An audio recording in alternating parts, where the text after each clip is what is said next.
programa Mães Amorosas, programa de responsabilidade do Ministério de Mulheres Evangélicas de Caetité.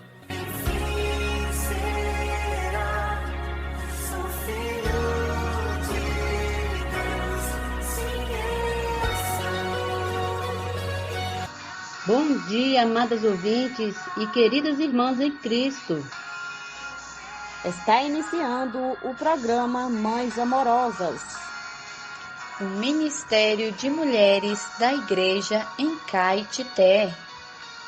Este programa é feito com muito amor e carinho, especialmente para você. Queridos ouvintes e amadas irmãs, é um dia de alegria. Nós testificamos que estamos vivos graças ao sofrimento do Senhor, graças ao sacrifício que Ele fez por nós. O Senhor morreu em nosso favor. Nós não merecíamos, mas hoje nós temos a vida, temos o Espírito de Deus dispensado a nós. Porque um dia Ele veio, morreu em nosso lugar e hoje o seu Espírito vive. Ele vive e está em nós, graças a Deus, com provérbios, palavras de sabedoria. Os sábios entesouram o conhecimento, mas a boca do nécio é uma ruína iminente. Provérbios capítulo 10, versículo 14. Temos como título: Ame e busque a sabedoria. Jó se considerava um justo e íntegro em suas ações. Não entendia por que Deus o punha com tantos sofrimentos. Depois de derramar as suas queixas, o Senhor apareceu-lhe no meio de um redemoinho e disse: Quem é este que escurece os meus desígnios com palavras sem conhecimento? Jó 38:2. O homem nécio não conhece a Deus e pela sua ignorância escurece os desígnios do soberano. Para conhecer o Senhor, precisamos amar sua palavra. A palavra do Senhor é perfeita, restaura a alma e dá sabedoria aos simples. Salmos 19:7. Por isso devemos amar a palavra e desejá-la mais do que o ouro depurado. Você tem o hábito de ler a Bíblia?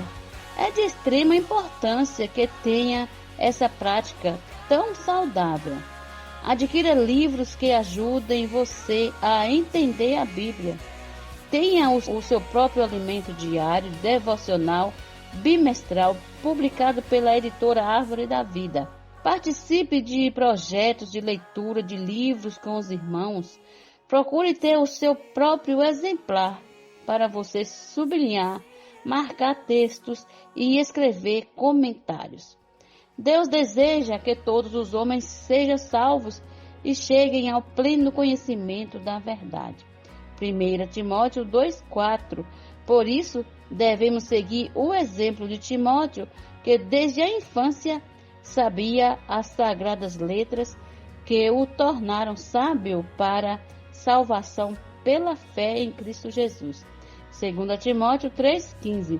Fazendo assim, você será muito útil ao Senhor.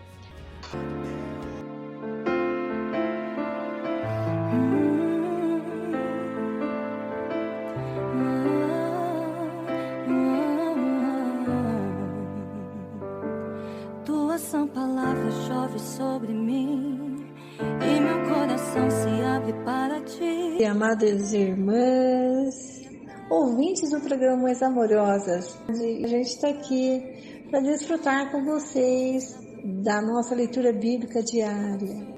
Senhor Jesus, oramos pelas nossas ouvintes, Senhor, pelas suas famílias. Oramos, Senhor, em especial pelos casais, que o Senhor possa estar cuidando de cada um deles. Abençoe relacionamentos conjugais, abençoe relacionamento entre filhos e pais, entre irmãos. Senhor Jesus, oramos, Senhor, também por todas as situações que vários cristãos estão enfrentando. Nos levantar, Senhor, para cooperar com essas pessoas. Abençoa, Senhor, não deixe nenhum cristão desamparado. Nós cremos na Tua palavra, que o Senhor cuidaria de nós, né? E nada nos deixaria faltar. Então, nós confiamos nisso e nós oramos por isso, para que todos nós possamos dar bom testemunho de Jesus. Senhor Jesus, amém. Senhor Jesus, estamos lendo Levítico. Hoje nós vamos ler os capítulos 15 e 16, capítulo 15, versículo 1. O título é Imundícias do Homem e da Mulher. Disse mais o Senhor a Moisés e a Arão: Falai aos filhos de Israel e dizei-lhes: qualquer homem que tiver fluxo seminal no seu corpo será imundo por causa do fluxo. Esta, pois, será a sua imundícia por causa do seu fluxo. Se o seu corpo vaza o fluxo, ou se o seu corpo o estanca, esta é a sua imundícia. Toda a cama em que se deitar o que tiver fluxo será imunda, e tudo sobre o que se assentar será imundo. Qualquer que lhe tocar a cama lavará suas vestes, banhar-se-á em água e será imundo até a tarde. Aquele que se assentar sobre aquilo em que se assentar ou que tem o fluxo, lavará suas vestes, banhar-se-á em água e será imundo até a tarde. Quem tocar o corpo do que tem o fluxo, lavará suas vestes, banhar-se-á em água e será imundo até a tarde. Se o homem que tem o fluxo cuspir sobre uma pessoa limpa, então esta lavará suas vestes, banhar-se-á em água e será imundo até a tarde. Também toda cela em que cavalgar o que tem o fluxo será imunda. Qualquer que tocar alguma coisa que esteve debaixo dele será imundo até a tarde. E aquele que a levar lavará suas vestes, banhar-se-á com água e será imundo até a tarde. Também todo aquele que tocar o que tiver o fluxo, sem haver lavado as suas mãos com água, lavará suas vestes, banhar-se em água e será imundo até a tarde. O vaso de barro em que o tocar, o que tem o fluxo, será quebrado. Porém, todo vaso de madeira será lavado em água. Quando, pois, o que tem fluxo dele estiver limpo, contar-se-ão 7 dias para sua purificação. Lavará suas vestes, banhará o corpo em águas correntes e será limpo. Ao 8º dia, tomará 2 rolas ou 2 pombinhos e virá perante o Senhor à porta da tenda da congregação e os dará ao sacerdote. Este os oferecerá, um para a oferta pelo pecado e o outro para o holocausto, e assim o sacerdote fará por ele expiação do seu fluxo perante o Senhor. Também o homem, quando se der com ele emissão do sêmen, banhará todo o seu corpo em água e será imundo até a tarde. Toda veste e toda pele em que houver sêmen se lavarão em água e serão imundas até a tarde. Se o homem coabitar com a mulher e tiver emissão do sêmen, ambos se banharão em água e serão imundos até a tarde. A mulher, quando tiver o fluxo de sangue, se este for o fluxo costumado do seu corpo, estará 7 dias na sua menstruação, e qualquer que a tocar será imundo até a tarde. Tudo sobre que ela se deitar durante a menstruação será imundo, e tudo sobre que se assentar será imundo. Quem tocar no leito dela lavará suas vestes, banhar-se em água e será imundo até a tarde. Quem tocar alguma coisa sobre o que ela se tiver assentado lavará suas vestes, banhar-se-á em água e será imundo até a tarde. Também quem tocar alguma coisa que estiver sobre a cama ou sobre aquilo em que ela se assentou, esse será imundo até a tarde.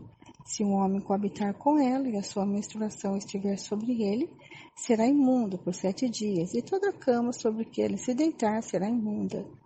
Também a mulher, quando manar fluxo do seu sangue por muitos dias fora do seu fluxo do sangue por mais tempo, fora do tempo da sua menstruação, ou quando tiver fluxo do sangue por mais tempo do que o costumado, todos os dias do fluxo será imunda, como nos dias da sua menstruação.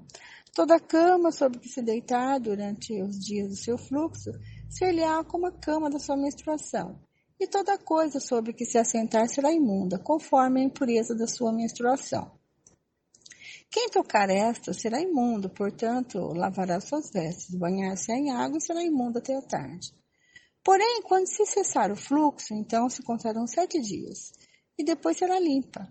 Ao 8º dia, tomará 2 rolas ou 2 pombinhos e os trará ao sacerdote à porta da tenda da congregação. Então, o sacerdote oferecerá um para a oferta pelo pecado e o outro para o holocausto. O sacerdote fará por ela a expiação do fluxo da sua impureza perante o Senhor. Assim, separareis os filhos de Israel das suas impurezas, para que não morram nelas. Ao contaminarem o meu tabernáculo, está no meio deles. Esta é a lei daquele que tem o fluxo e daquele com quem se dá a emissão do sêmen, que fica por ela imundo. E também da mulher passiva da sua menstruação e daquele que tem o fluxo, seja homem ou mulher, e do homem que se deita com a mulher imunda. Capítulo 16, versículo 1. O dia da expiação. Falou o Senhor a Moisés depois que morreram os 2 filhos de Arão, tendo chegado aqueles dias do Senhor. Então disse o Senhor a Moisés: Dize a Arão, teu irmão, que não entre no santuário em todo o tempo para dentro do véu, diante do propiciatório que está sobre a arca, para que não morra, porque aparecerei na nuvem sobre o propiciatório. Entrará Arão no santuário com isso: um novilho, para oferta pelo pecado, e um carneiro para o holocausto. Vestirá ele a túnica de linho sagrada, terá as calças de linho sobre a pele, cingir-se-á com o cinto de linho e se cobrirá com a mitra de linho. São essas as vestes sagradas. Banhará o seu corpo em água e então as vestirá. Da congregação dos filhos de Israel, tomará 2 bodes para a oferta pelo pecado e um carneiro para o holocausto. Arão trará o novilho da sua oferta pelo pecado e fará expiação por si e pela sua casa. Também tomará ambos os bodes e os porá perante o Senhor, à porta da tenda da congregação. Lançará sorte sobre os 2 bodes, uma para o Senhor e a outra para o bode emissário. Arão fará chegar o bode sobre o qual cair a sorte para o Senhor e oferecerá por oferta pelo pecado. Mas o bode sobre que cair a sorte para bode emissário será apresentado vivo perante o Senhor para fazer expiação por meio dele e enviá-lo-ão ao deserto como bode emissário. O sacrifício pelo próprio sumo sacerdote. Arão fará chegar o novilho da sua oferta pelo pecado e fará expiação por si e pela sua casa. Imolará o novilho da sua oferta pelo pecado, tomará também de sobre o altar o incensário cheio de brasas de fogo diante do Senhor e 2 punhados de incenso aromático, bem moído, e trará para dentro do véu. Porá o incenso sobre o fogo perante o Senhor, para que a nuvem do incenso cubra o propiciatório que está sob o testemunho, para que não morra. Tomará do sangue do novilho e com o dedo o aspergirá sobre a frente do propiciatório, e diante do propiciatório aspergirá 7 vezes do sangue com o dedo. O sacrifício pelo povo. Depois imolará o bode da oferta e pelo pecado, que será para o povo, e trará o seu sangue para dentro do véu, e fará com o seu sangue, como fez com o sangue do novilho, aspergi-lo-á no propiciatório e também diante dele. Assim fará expiação pelo santuário por causa das impurezas dos filhos de Israel, e das suas transgressões e de todos os seus pecados. Da mesma sorte fará pela tenda da congregação que está com eles no meio das suas impurezas. Nenhum homem estará na tenda da congregação quando ele entrar para fazer propiciação ao santuário, até que ele saia, depois de feita a expiação por si mesmo e pela sua casa e por toda a congregação de Israel. Então sairá ao altar que está perante o Senhor e fará expiação por ele. Tomará do sangue do novilho e do sangue do bode e o porá sobre os chifres do altar ao redor. Do sangue aspergirá com o dedo 7 vezes sobre o altar, e o purificará, e o santificará das impurezas dos filhos de Israel. Havendo, pois, acabado de fazer expiação pelo santuário, pela tenda da congregação e pelo altar, então fará chegar o bode vivo. Arão porá ambas as mãos sobre a cabeça do bode vivo, e sobre ele confessará todas as iniquidades dos filhos de Israel, todas as suas transgressões e todos os seus pecados, e os porá sobre a cabeça do bode, e enviá-lo-ão ao deserto pela mão de um homem à disposição para isso. Assim, aquele bode levará sobre si todas as iniquidades deles para a terra solitária, e o homem soltará o bode no deserto. Depois, Arão virá à tenda da congregação, e despirá as vestes de linho que havia usado quando entrara no santuário, e ali as deixará. Banhará o seu corpo em água no lugar santo, e porá as suas vestes. Então sairá e oferecerá o seu holocausto, e o holocausto do povo, e fará expiação por si e pelo povo. Também queimará a gordura da oferta pelo pecado sobre o altar. E aquele que tiver levado o bode emissário lavará suas vestes, banhará o seu corpo em água e depois entrará no arraial. Mas o novilho e o bode da oferta pelo pecado, cujo sangue foi trazido para fazer expiação no santuário, serão levados fora do arraial. Porém as suas peles e a sua carne e o seu excremento se queimarão. Aquele que o queimar lavará as suas vestes, banhará o seu corpo em água e depois entrará no arraial. A festa anual das expiações. Isso não será por estatuto perpétuo. No 7º mês, aos 10 dias do mês, afligireis a vossa alma e nenhuma obra fareis, nem o natural, nem o estrangeiro que peregrina entre vós, porque naquele dia se fará expiação para vós, para purificar-vos, e sereis purificados de todos os vossos pecados perante o Senhor. É sábado de descanso solene para vós outros, e afligireis a vossa alma. É estatuto perpétuo.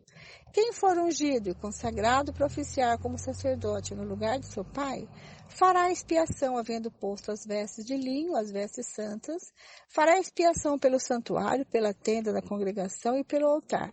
Também a fará pelos sacerdotes e por todo o povo da congregação. Isto vos será por estatuto perpétuo, para fazer expiação uma vez por ano pelos filhos de Israel, por causa dos seus pecados. E fez Arão como o Senhor ordenara a Moisés. Então, termina aqui o texto. Vou falar algumas notas para vocês. O capítulo 15, na verdade, fala sobre uma doença masculina e uma doença feminina, que é o corrimento. Então, se seja homem ou mulher tivessem com essa doença, né, tivesse com algum corrimento, eles eram considerados impuros e eles não deveriam tocar nada limpo, nenhuma pessoa limpa, para não contaminá-las. Então, havia todo um processo aqui de limpeza, né, de cura. Essa pessoa poderia ser curada, tá? Porque era algo clínico, então poderia ser curado. Tem uma nota 15, que diz assim, 15:13, né? Por sua graça, Deus tomou providências para a purificação de pessoas e objetos afetados. Então, nós vimos no versículo 7 a 12, que aquele que tocar a carne de quem tivesse com esse corrimento, teria que lavar sua roupa, se banhar com água, e aí ele ficaria impuro até a tarde, mas depois ele estaria puro, né? E no versículo 8 também diz, e aquele que tem o corrimento cuspir sobre alguém limpo, então este deveria lavar suas vestes, se banhar em água, e ele ficaria impuro só até a tarde, depois também estaria limpo. Qualquer que tocar alguma coisa que está para debaixo dele, né, se sentou em algum lugar, isso também seria algo impuro, então ficaria impuro até a tarde. Aquele que levar qualquer dessas coisas, lava suas vestes, se banha com água e ficará impuro até a tarde, mas depois estará limpo.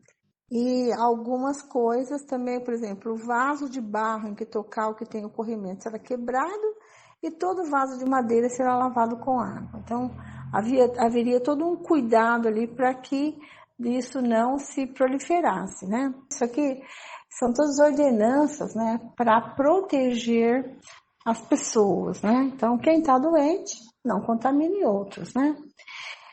No versículo 14, 15, nós vemos uma oferta aqui. Então, a pessoa que estava com esse corrimento, ela teria que oferecer uma oferta pelo pecado.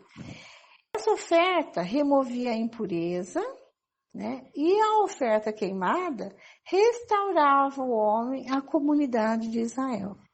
Então, havia essa necessidade, né, de oferta. Poderia oferecer 2 rolas ou 2 pombinhos, né, como oferta. Quem fazia essa oferta era o sacerdote, né? Então, o doente levaria ali, né, a sua oferta e o sacerdote ofereceria a oferta. Então, é bem detalhado aqui, né, todo o processo, a limpeza da cama, né, a limpeza da onde ia sentar e tudo mais. Então, tudo era para uma proteção, né, para o povo, para que não se contaminasse com nada impuro, né? E o mesmo ocorreria se fosse um corrimento feminino. Então, no capítulo 15, versículo 20, também fala sobre o corrimento feminino. Então, a ideia de que a menstruação tornava uma mulher impura era um conceito comum em todo o Antigo Oriente. Tanto os egípcios como os persas consideravam a menstruação uma impureza, cultica, né? E esse fluxo se refere a uma condição crônica, não está relacionada à menstruação. Então, era um corrimento mesmo. Da mesma forma, a mulher também poderia oferecer esse sacrifício, né? Que seria os mesmos, né? 2 rolas ou 2 pombinhos, e o sacerdote ofereceria como oferta pelo pecado e o outro como oferta queimada. E o sacerdote faria expiação por ela perante o Senhor, né? E ela seria curada. Então, isso era uma lei. Então, no versículo 32 diz assim: esta é a lei daquele que tem o corrimento e daquele que tem, de quem sai a semente e que assim fica impuro. Então, e daquela que está enferma no seu período menstrual, daquela que tem o corrimento do homem e da mulher e daquela que se deitar com aquela que está impura. Então, capítulo 15 é algo impuro, né? Sai do corpo, tanto do homem como da mulher. No capítulo 16, começa o Senhor falando com Moisés após a morte dos 2 filhos de Arão. Porque Nadab e Abiú ofereceram algo que o Senhor não ordenou que eles fizessem, que seria o fogo estranho, né? Para queimar a oferta. Então o Senhor disse a Moisés: fala a Arão, teu irmão, para que ele não entre todo o tempo no santo lugar, para dentro do véu, diante do propiciatório que está sobre a arca, para que ele não morra, porque eu aparecerei na nuvem sobre o propiciatório. Arão era pai de Nadab e Abiú. Então, eu vou ler uma nota para você que diz assim: o santuário tinha sido profanado pelos atos dos 2 filhos de Arão, Nadab e Abiú. Em parte, o capítulo 16 é uma resposta às suas ações pecaminosas. No versículo 2 diz assim: o santo lugar indica o santo dos santos. O propiciatório, feito de uma placa de ouro puro que cobria a arca da aliança, era o lugar da expiação. Esta nuvem não era a nuvem de fumaça do incenso, mas era a nuvem divina, representando a presença de Deus, que descia sobre o tabernáculo como sinal de que Israel deveria montar acampamento, né? Lembra-se daquela nuvem que seguia o povo durante o dia, né, no deserto? Essa nuvem significava a presença do Senhor. Então, o Senhor iria falar com Moisés debaixo dessa nuvem aí, tá? E esta nuvem ficava em cima da arca quando Deus falou a Moisés. No versículo 4, nós vemos o sacerdote usando vestes. Ele usava as vestes de um sacerdote comum, indicando que ele deveria ser humilde, livre de toda pretensão. As vestes eram consideradas santas e, portanto, separadas exclusivamente para o sumo sacerdote. O sumo sacerdote banharia seu corpo 2 vezes e lavaria suas mãos e seus pés cada vez que entrasse no tabernáculo ou oficiasse no altar. Então, olha a importância aqui, né, de estar limpo, né? Então, antes de entrar no Santo dos Santos, ele tinha que se lavar, tomar banho, né? E usar roupas limpas para entrar no Santo dos Santos, certo? No versículo 6, nós vimos que o sacerdote fazia expiação por ele e pela sua casa, antes que ele pudesse trazer o sacrifício pela nação. Então, a palavra casa aqui indica família e a linhagem seguinte do sumo sacerdote. Então, o sacerdote, ele oferecia sacrifícios por ele e por toda a sua família, tá? Para depois ele entrar no Santo dos Santos. Isso nós vemos no versículo 6, né? Arão oferecendo sacrifícios aqui, né? Como sacrifício, um novilho, né? Oferta pelo pecado, que traria por ele mesmo e também por toda a sua família. Então, o sacerdote, ele tinha que se purificar. Então, a primeira parte da purificação era feita através dos rituais da aspersão de sangue. Era oferta pelo pecado, né? Para pecados intencionais ou inadvertidos, que aparece aqui pela primeira vez do capítulo 4. Dos versículos 12 a 14, nós vemos que ele também tem que levar o incensário cheio de brasas do fogo do altar diante do Senhor. E as suas mãos cheias de incenso aromático moído, levar para dentro da arca. Ali ele iria colocar o incenso sobre o fogo perante o Senhor, e quando ele jogasse o incenso no fogo, aí sobe a fumaça, né? Para que a fumaça do incenso cobrisse o propiciatório, para que ele pudesse entrar.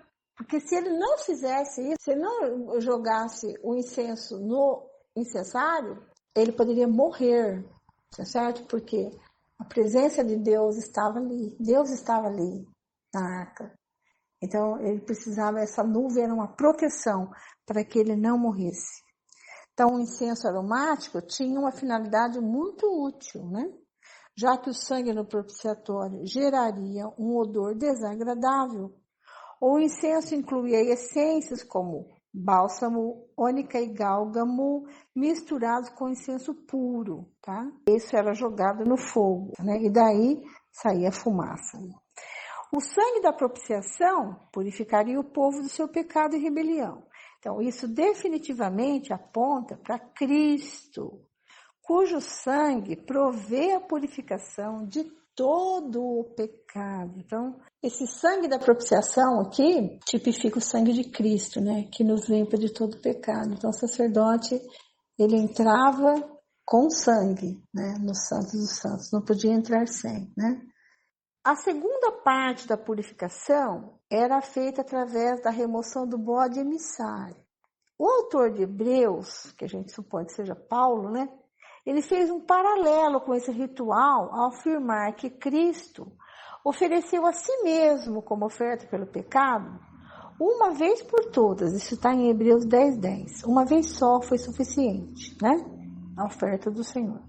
Jesus também é comparado ao bode emissário, porque ele sofreu fora das portas da cidade para santificar o povo por meio do seu próprio sangue. Isso está em Hebreus 13, versículo 12.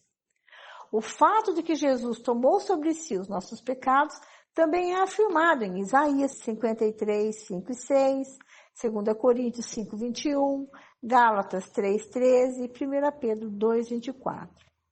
Deu uma perspectiva simbólica quando Jesus morreu na cruz.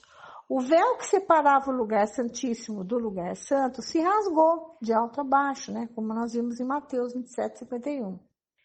Mostrando o acesso a Deus para todas as pessoas através da obra expiatória de Cristo em nosso favor. O Senhor veio para nos purificar de todo o pecado. No versículo 29, nós vemos o dia da expiação. Era uma cerimônia anual feita no 10º dia de Tisrei. Eu não sei se a pronúncia é essa correta, né? Mas era o mês entre setembro e outubro. Eles deveriam fazer jejum. O Targum acrescentava que o povo deveria se abster da comida e bebida, do prazer dos banhos e da unção, né? Usar perfume, né? De usar sapatos e de relações sexuais entre marido e mulher. Hoje, em quase toda parte, o Yom Kippur é celebrado como o dia da confissão de pecados e de pedir perdão. São incluídas leituras de Levítico nessa celebração e é um dos dias santos mais importantes do judaísmo, tá? Então, a religião judaica ainda mantém essa tradição aí. Muito bem, eu acho que enriqueceu bastante, né, a nossa leitura. Graças ao Senhor, né, pelos irmãos que elaboraram e prepararam tudo isso para nós, né? Fiz uso das notas de rodapé da Bíblia King James.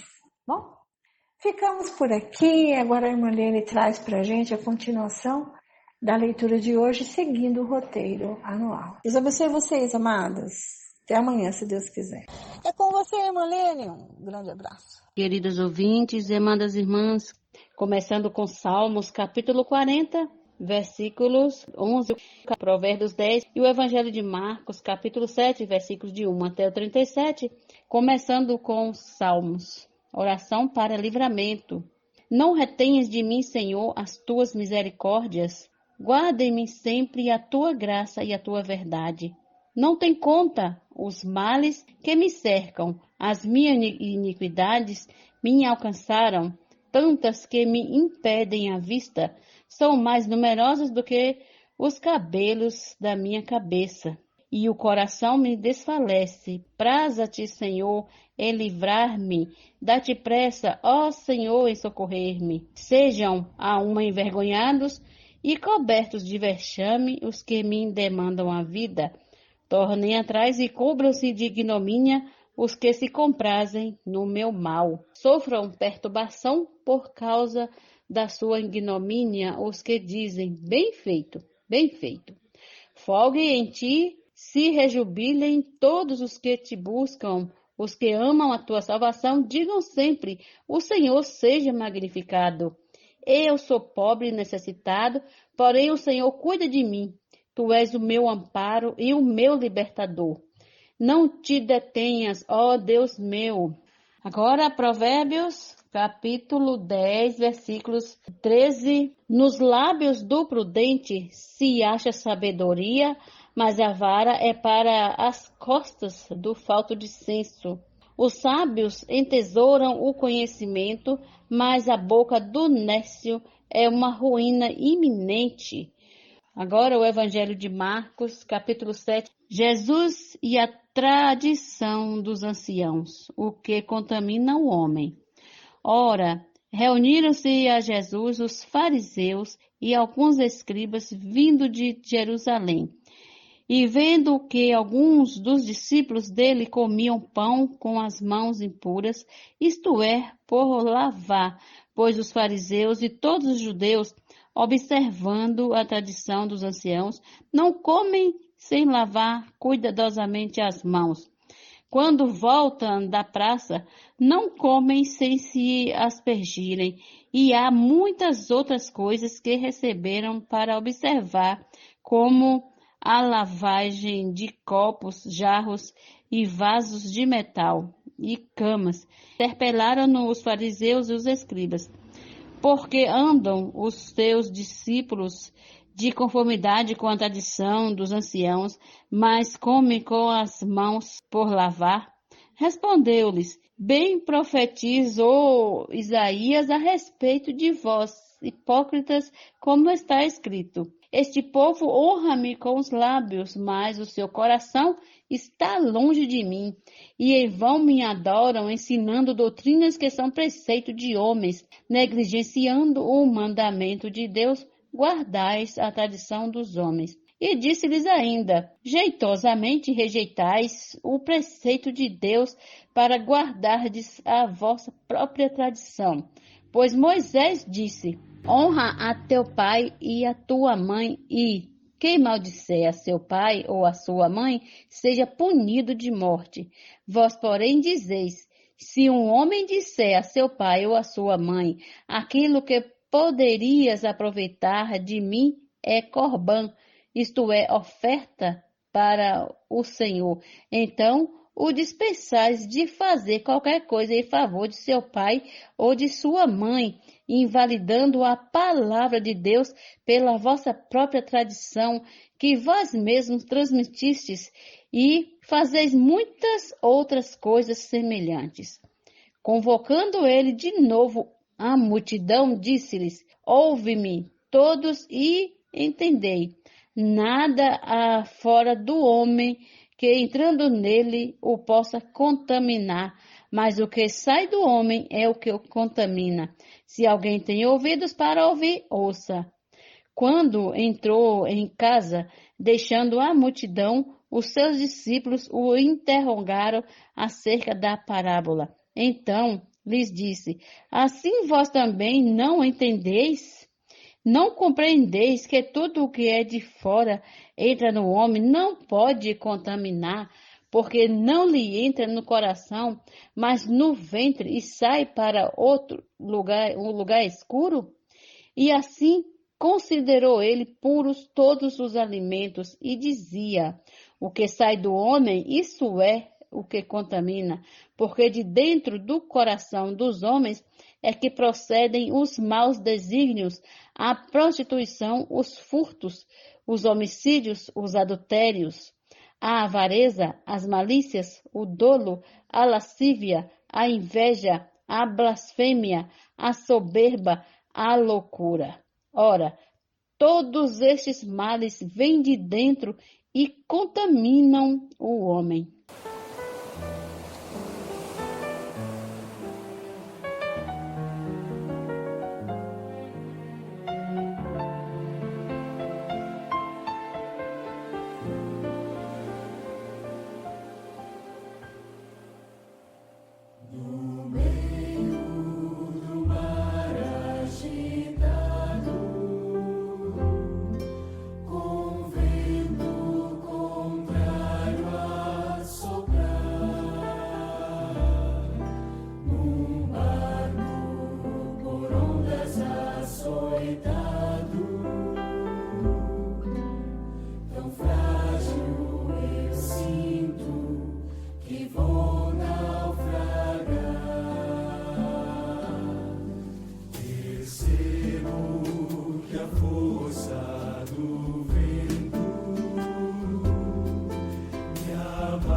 Este é o quadro Em Tudo Uma Lição.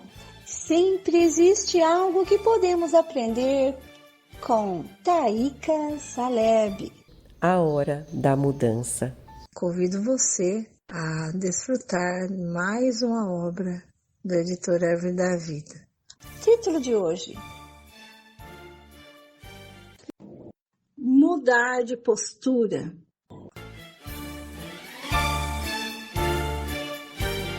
Recebam com carinho, Taíca Salete. Ainda sobre o estado de vigilância lemos: sabei, porém, isto: se o pai de família soubesse a que horas havia de vir o ladrão, vigiaria e não deixaria arrombar a sua casa. Ficai vós também apercebidos, porque a hora em que não cuidais, o Filho do Homem virá. Deus só exige que sejamos vigilantes e sóbrios. Prosseguindo, então Pedro perguntou: Senhor, proferes esta parábola para nós ou também para todos? Disse o Senhor: quem é, pois, o mordomo fiel e prudente, a quem o Senhor confiará os seus conservos para dar-lhe o sustento a seu tempo? Bem-aventurado aquele servo, a quem seu Senhor, quando vier, achar fazendo assim. A promessa do Senhor é para todo aquele que deseja mudar de postura. Se o servo estiver cuidando das pessoas, pregando o evangelho, estabelecendo redes de cuidado e dando sustento a outros servos, ele será aprovado pelo Senhor. Esse é o princípio de Deus. Não é meramente chegar ao estágio de maturidade total. Não é chegar ao estágio de um homem espiritual, mas sim mudar de postura hoje.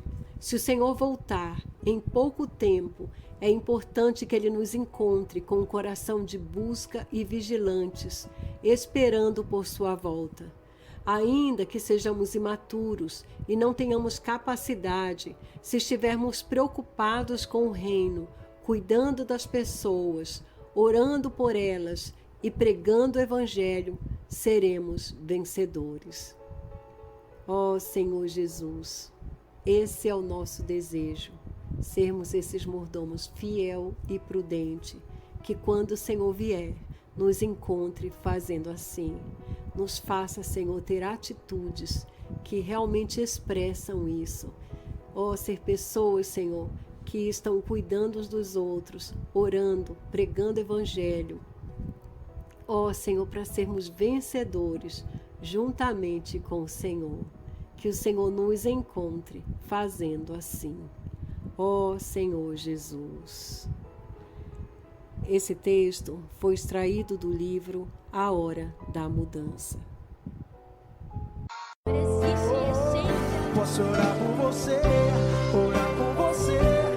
por sua vida, por sua família. Somos mulheres de oração. Posso orar por você? Estamos recebendo no nosso programa a irmã intercessora Isani Carvalho. Ela vai orar por nós. Seja bem-vinda, amada irmã.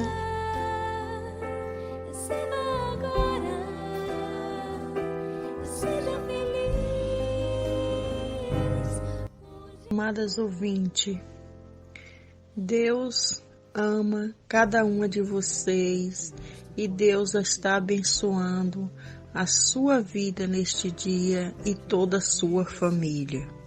Hoje vamos desfrutar de uma palavra que está em Provérbio, capítulo 8, versículo 32. Fala assim: agora, pois, filho, ouve-me, porque felizes serão os que guardam os meus caminhos. O Senhor está aqui agora nos ouvindo e está falando que felizes serão os que guardam os caminhos.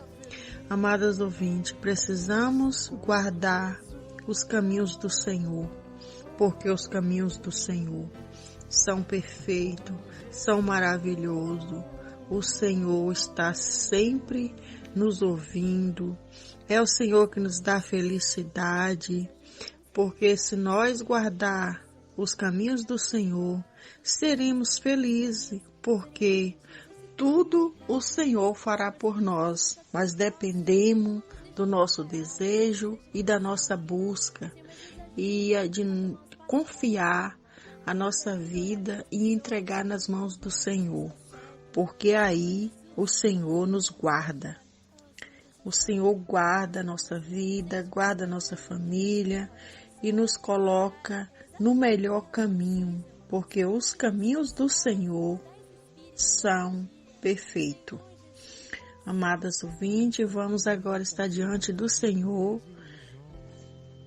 Oh, Senhor Jesus, muito obrigado, Senhor, porque o Senhor é que nos faz feliz. O Senhor é que nos guarda. Oh, Senhor Jesus, guarda, Senhor, a vida de cada ouvinte. Senhor Jesus, guarda os caminhos, Senhor. Guarda os filhos das ouvintes. Guarda o casamento. Oh, Senhor Jesus, faça as famílias felizes, Senhor. Senhor Jesus, que possamos ter desejo, Senhor, de buscar por Ti, porque no Senhor encontramos a verdadeira felicidade, porque o Senhor é que cuida da nossa vida, o Senhor é que nos faz bem, o Senhor nos tem a paz, o Senhor é que nos guarda no nosso caminho, porque o Senhor sabe o nosso amanhã, o nosso hoje. Oh, Senhor Jesus, seja, Senhor, com cada ouvinte, seja com os filhos, com as crianças, com os casamentos, Senhor Jesus, abençoando, Senhor, cada um em Ti, porque precisamos da Tua proteção. Nos guia, Senhor, nos melhores caminhos. Oh, Senhor Jesus, nos guarda em Ti, Senhor, nos proteja. Oh, Senhor Jesus, nos ensina, Senhor, a ser feliz na Tua pessoa. Oh, Senhor Jesus, porque o Senhor tem tudo para nós. Precisamos Te buscar, precisamos estar atento ao Teu falar. Oh, Senhor Jesus, e fazer a Tua vontade, porque a Tua vontade é que é melhor para a nossa vida. Oh, Senhor Jesus, muito obrigado, Senhor. Amadas ouvintes, obrigado pela sua audiência, que o Senhor Jesus guarda os seus caminhos, guarda a sua família, guarda seus filhos e que te proteja e até amanhã, se assim o Senhor nos permitir.